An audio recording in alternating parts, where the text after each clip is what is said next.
Hello there, my name's Mark Daly. I'm an immigration attorney with Pro Forma Immigration Attorneys.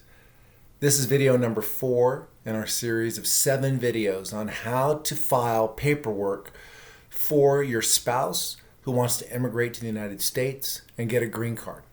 This is for U.S. citizens who are married and want to get green cards for your spouses here in the United States. It's the adjustment of status step-by-step guide for preparing all the USCIS forms and getting all your documents together and getting everything filed. 7 videos. This is video number 4. I-765 Employment Authorization and I-131 Travel Document. So we're going to jump right into this here. This is step-by-step immigration forms. We do form and document review for immigrants. We spend 2 hours with our clients. They fill out the forms. We review everything, make sure everything's done right, and then they mail everything out on their own and can contact us if they need to, if they have questions down the road. But it's a great way to preserve your resources and help do the process and save some money. We also have Pro Forma Immigration Attorneys, which is the office that we do full representation. We do business immigration, we do removal, we do family, we do all different kinds of stuff. And we work on flat fees, but we also engage with our clients as lawyers so that we present ourselves to the immigration court or USCIS as your attorney. We would prepare everything, file everything for you, walk you through the whole process, and then get the decision together. So those are the 2 different ways that we work with our clients. We also provide immigration law training for lawyers who want to get into immigration law. So we work with family law, criminal law, other types of lawyers who love immigration law and want to learn more about it. And I've done trainings and presentations with different agencies. This is a picture from the Federal Bar Association Immigration Conference.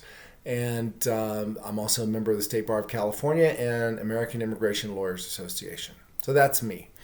Now we're going to be getting into this. As you know, we like to start with the terms. Petitioner is the U.S. citizen. Beneficiary is the immigrant. Also, the applicant is going to be the immigrant as well. Permanent residency is the same as getting a green card. It's being able to live here and travel in and out of the country and do everything you can except for a few things that citizens can't do. Adjustment of status is the process of actually applying in the United States for permanent residency, not going to an embassy abroad, but doing it here in the United States. You can start by downloading your forms, downloading them from the website onto your hard drive, bringing them up off your hard drive, and then filling them and then saving them back to your hard drive. Downloading the forms, get your documents together. We always start with getting everything together in the beginning.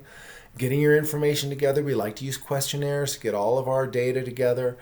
Then we fill out the forms, and that's where we're at right now. We're filling out the forms for work authorization and for your travel document. And then we will cover assembly and filing of all these forms together with the USCIS. And then finally, you're going to have an interview where the spouses go together to the green card interview. And so we're going to cover all these in this video series of 7 videos. But we are talking about the spouse adjustment of status. And the forms can be found here at uscis.gov/forms. We're going to be looking at the I-765 application for employment authorization. It's a really straightforward form. And also the I-131 application for travel document. Both of these forms are covered. We're going to go with the USCIS website info on the form first. Then we dive into the form instructions. And then we go into the form itself, which is a PDF download and fillable form. So we're going to jump into the I-765 application for employment authorization. So here we are in your browser, whichever browser you're using. I'm using Google here, but we can go USCIS. And if you go .gov, you get more relevant searches. So you won't get a lot of the spam and the different stuff that pops up when you do this, because there's a lot of fake websites and stuff like that. You want to make sure you're going to uscis.gov. You go to the home page. You got forms up here. The home page is going to give you information about stuff that's going on overall with USCIS, and you can check your case status after you file things. You can check processing times, find an office. We're going to go over all that at the very end when we're talking about how to prepare and file your forms. but just know that's there. You go to Forms, you click on Forms, and then you can scroll down and find your form. So this is the I-765 that we're talking about. So they're numeric. Here we're coming up on 765, Application for Employment Authorization. So we can click here and it'll give you a little blurb, right? And then there's the form details here or here. You can click either one, and then you go to the actual web page for the form, I-765. And then so you've got your form linked to the PDF here, the instructions. Here's a worksheet to use, and then 1175. So these are also good pieces of information here on this website. You got the number of pages, the edition date, right? 12/26/19. Starting for 2020, we will only accept 12/26/19 edition. Until then, you can use the 5/31/18 edition. You can find that edition date at the bottom of the page on the form and the instructions. They will kick back forms that are old. So you need to look and make sure that the form you're filing is the proper date. And here's where you find that date. Where to file, okay. Filing addresses. For this form, I-765, we're going to be putting it in with the I-130 and the I-485. So we're going to be just including it with the others. So there's not going to be any need to determine the filing address for the I-765 in this case. Filing fee, same thing. We're not going to pay the $410 because we're going to include it in with our adjustment of status. And when you pay the adjustment of status application fee, it covers the work authorization fee. So we're not going to be paying $410. Checklist of documents of initial evidence for informational purposes only. It's really nice to have the checklist though. The general requirements are here. They want your I-94, your last EAD, 2 identical passport style photos, G28 if you're a lawyer, and then if you're not previously issued an EAD, just any copy of a government issue identity document. Okay, so we got all those covered in our checklist that we talked about on our first video. Filing fee, checklist, special instructions, you can check in there. Replacing a card that has incorrect information. Okay, that's good. You petitioners, asylum applicants, different information, and then related links. More in-depth information on work authorization. So from here then we're going to jump into the instructions. All right, the instructions, I like to save the instructions on my hard drive because the instructions are binding legally on what you are required to do. So if you get denied and it's because you didn't follow the instructions, that's on you. Sometimes you get denied and it's not included in the instructions. So you save a copy of the instructions, say, you denied me when it told me that it was okay to do it on this instruction form. And so you have a good argument to fight back against it. And if you save your instructions, then you'll always be able to raise that argument. But that's the lawyer in me talking right now, because that's not going to happen to you. This is going to be easy. Okay, definitions. EAD, Employment Authorization Document. Initial, renewal, replacement EAD. Who may file the 765? Well, you may file the form if you fall within one of the eligibility categories below. So I'm going to boil this down because we want to do this quickly. The eligibility category for your work authorization is called a C9 eligibility category because the INA, the Immigration and Nationality Act, C9 of that law is where you find the provision that allows for spouses of U.S. citizens to get a work authorization card while they're waiting for their green card. So that's the eligibility category. And they have them all listed here, all kinds of different categories here. And foreign student categories, on and on and on. And when we get down to, there's the employment-based one, but then we get down to the family-based ones, which are here, and then adjustment of status categories. Adjustment applicant under section 245, C9. Here we are right here. File Form I-765 together with Form I-485, application to register permanent residence or adjust status. Or filing separately, submit a copy of your I-485 receipt notice or other evidence of your Form I-485 is pending. So there you go. And then let's see what other, this is the categories basically for filing. And I wanted you to see this because when you see the form, they're going to ask you this question. You need to know where to go. Here's the general information about signatures, the biometrics, which you already know you're going to have one, translations, the black ink, and then the specific instructions on question by question what's going on. So it's good to know this. And let's see if there's anything else relevant in here. The required documentation, we already saw that checklist, but it's restated here. And, you know, there's just different types of categories that provide for work authorization. So what's the filing fee? You're already filing with your green card application. It says that if your initial application and you are applying under one of the following categories, a filing fee is not required for, they got the categories here. Here's a C8. Here's a C9 right there.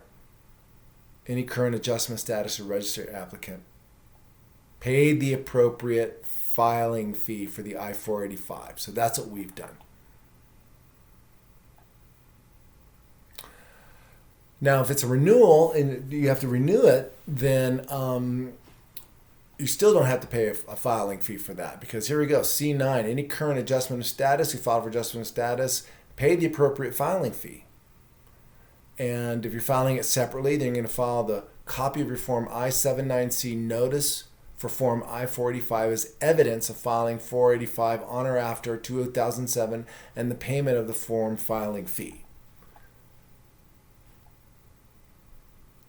If you did not pay the appropriate 485 filing fee because your filing fee was waived or you are exempt from paying it, you must pay the Form 765 filing fee or request that the filing fee be waived.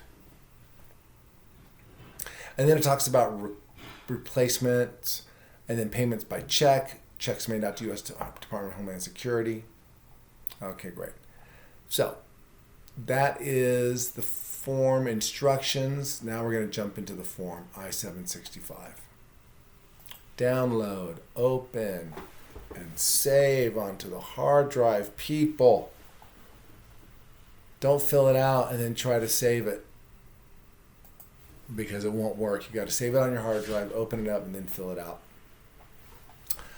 Okay, so if you're a lawyer, you're going to hit a G28 with this, which I would do. Reason for applying. All right.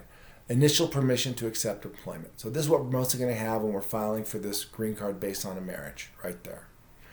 Maybe it's renewal. Maybe you've gone around and you've waited a year and you still haven't gotten your appointment. You need to refile. Then you're going to hit the renewal. For the most part, it's going to be the initial up there. Okay, so we got the legal name, other names used. You know this. Mailing addresses, physical address, right? Other information, all this stuff. Previously filed 765. There's one. Has the Social Security Administration ever officially issued a Social Security card for you? Well, this is dealing with work. So if they have, they're talking about Social Security, right? I'm not talking about ITIN, Social Security. Check and say, most of the time you're going to say no. Skip to item 14. If you answered yes, provide the information requested in item number 13B. So let's go to 13B. If you answered yes, give them the number. All right, now 14. Do you want the Social Security to issue you a Social Security card? Most people say yes. You must answer yes to item 15, consent for disclosure to receive a card. So I say, yeah, I want to get a card. Give me the card. And then if you answer no, you can skip this, but then you're going to go to the consent for disclosure. I authorize the disclosure of information from this application to the SSA as required for purposes of assigning me an SSN and assigning me a Social Security card. I disclose. Yes, disclose. Let them share the info. And if you say yes, then you need a little bit of background info. Father's birth name, mother's birth name. That's going to be the name that appears on their birth certificates. So birth name of mother is usually like her maiden name. Now, your country or countries of citizenship or nationality, so you may have several, but put the country of citizenship that you have. Place of birth, last arrival in the United States, all this we've covered, and If you have student visa, you might have a SEVIS number that you can put in there. Here we go. Information about your eligibility category. Remember we looked at those in the instructions. You're going to go C9, just like that. There's a C9 category.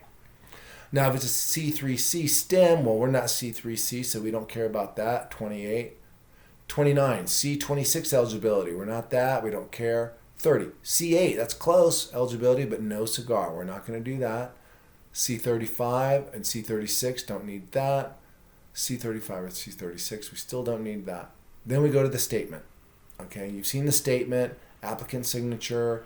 If they have an interpreter, do that. And if a preparer, you do that. And then you need more information. You've got this final page for the additional information. Right? So that's the 765. Work authorization. So we go back to the forms, and then we're going to go with the I-131, which is our travel document. Here we go. And then purpose, the use of this form to apply for a re-entry permit, refugee travel document, or advance parole travel document. That's the one we're doing, advance parole. All right. So let's go to the form details.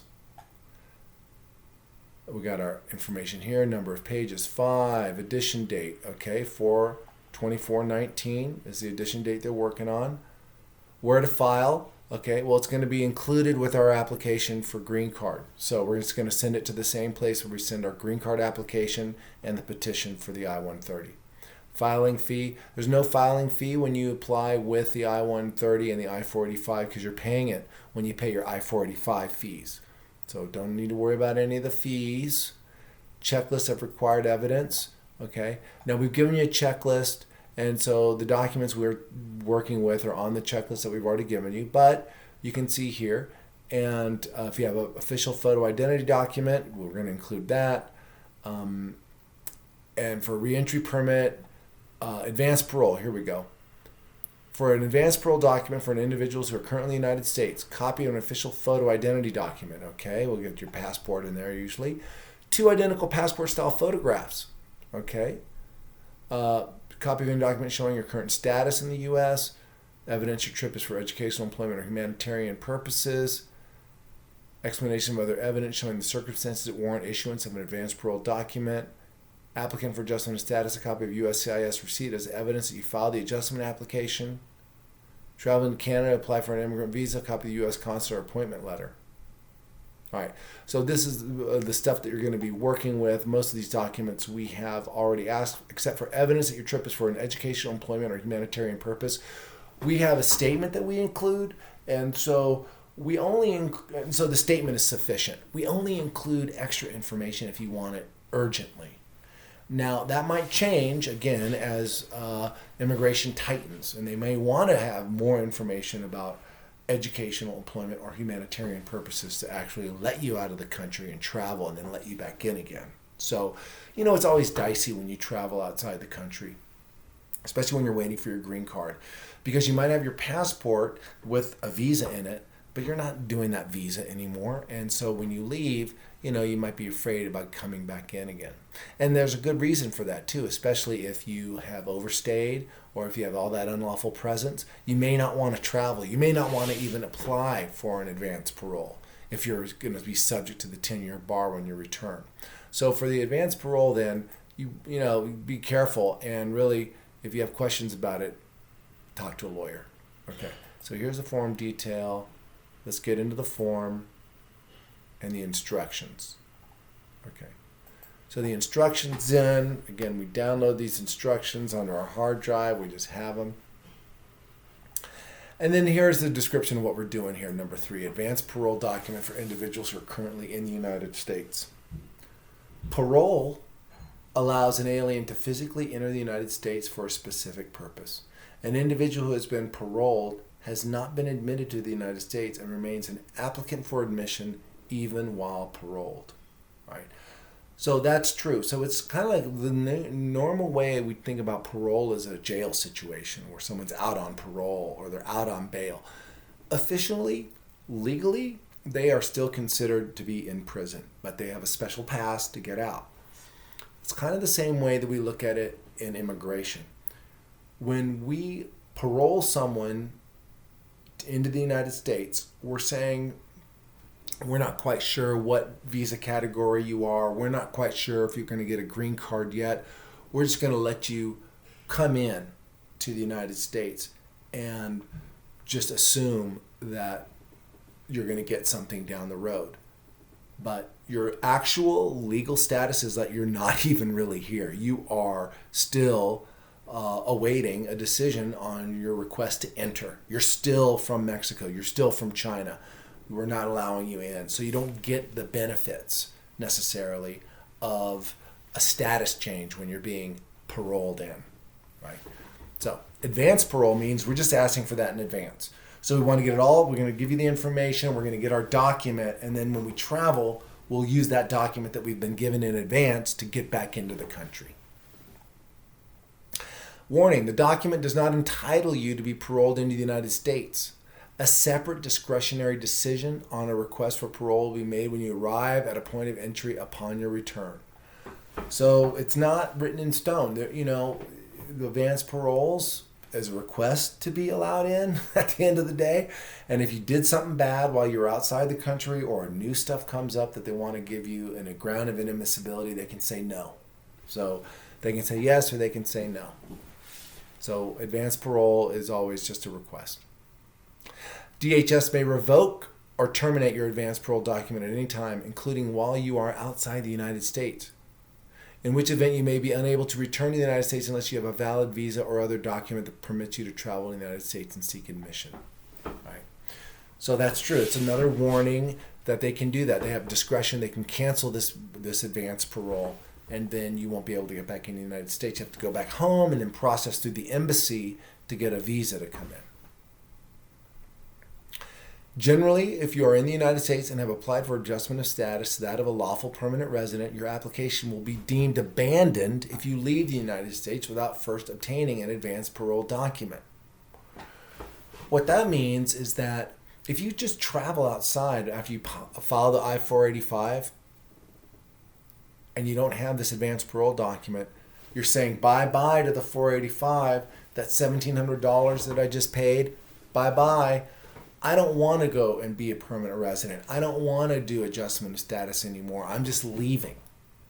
So when you let me back in, they're not going to let you back in as a permanent resident who has an application that's pending.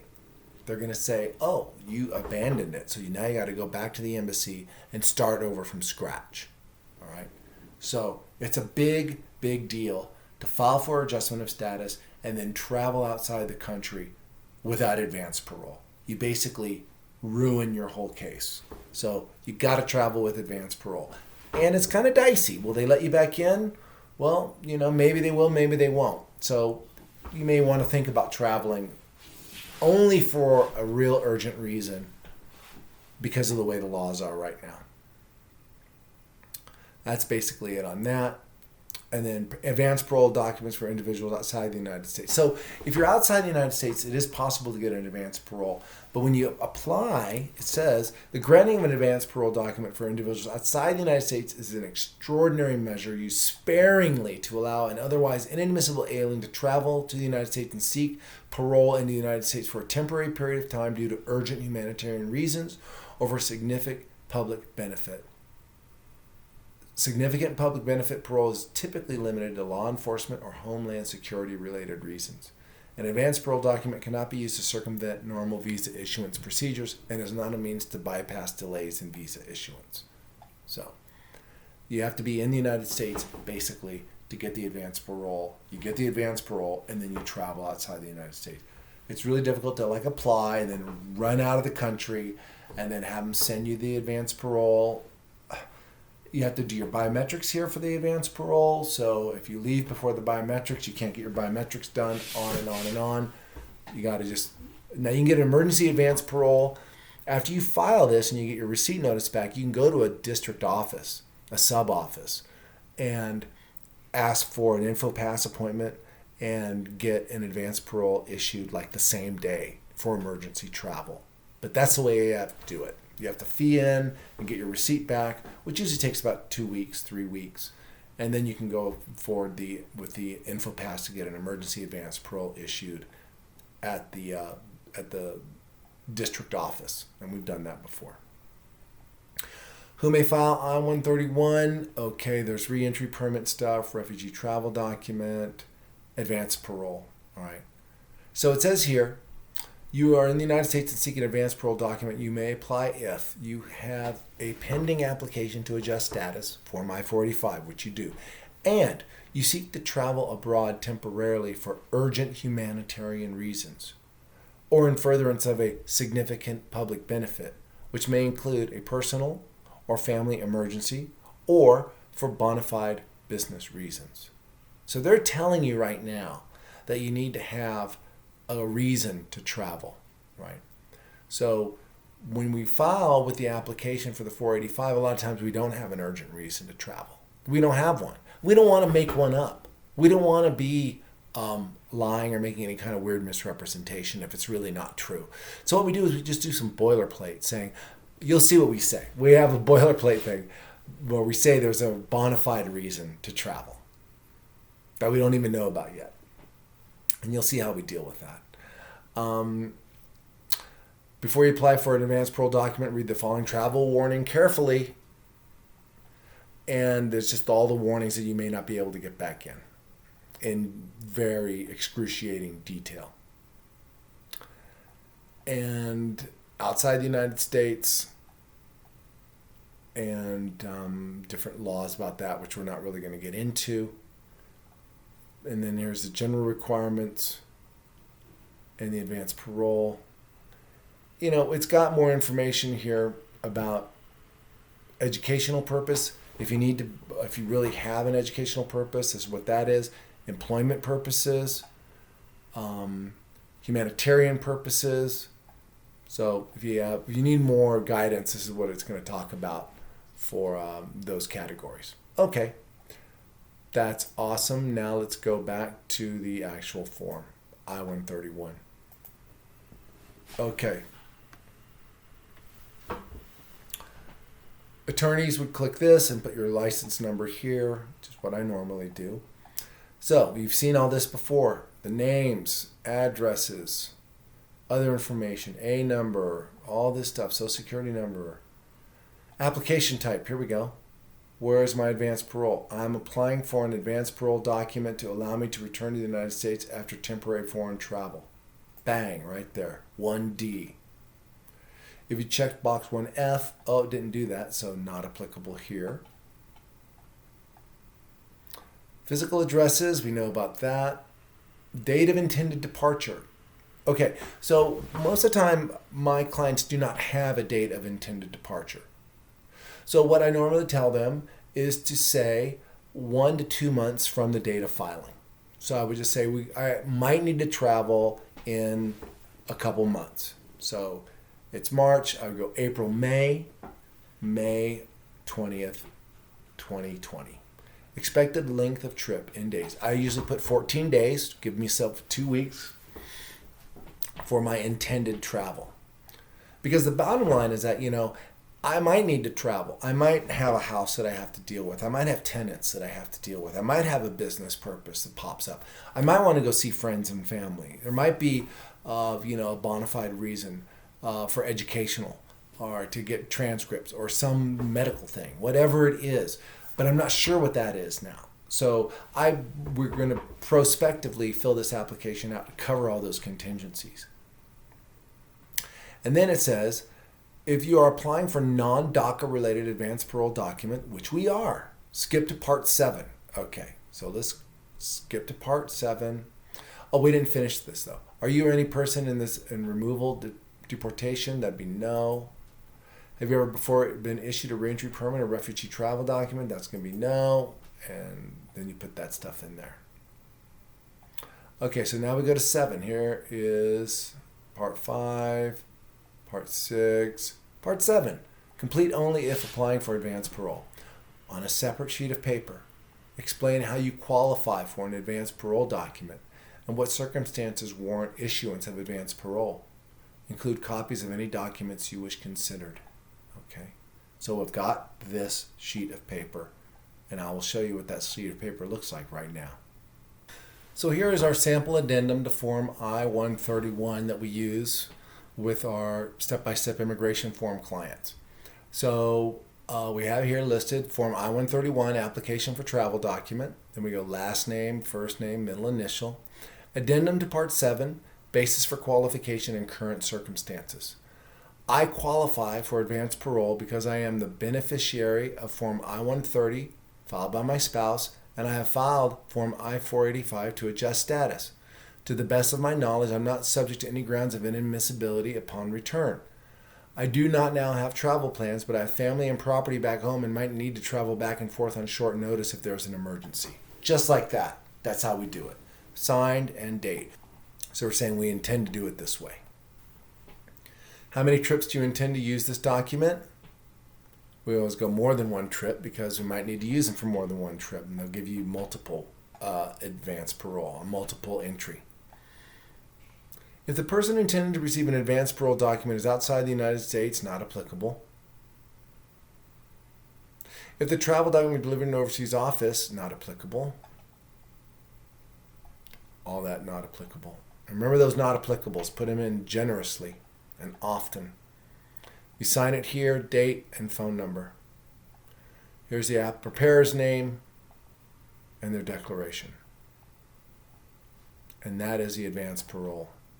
So that concludes our step-by-step form review for the I-765 and the I-131. That's video number 4. We're going to go to video number 5 next, which is a biggie. It's the affidavit of support. So we'll see you over there.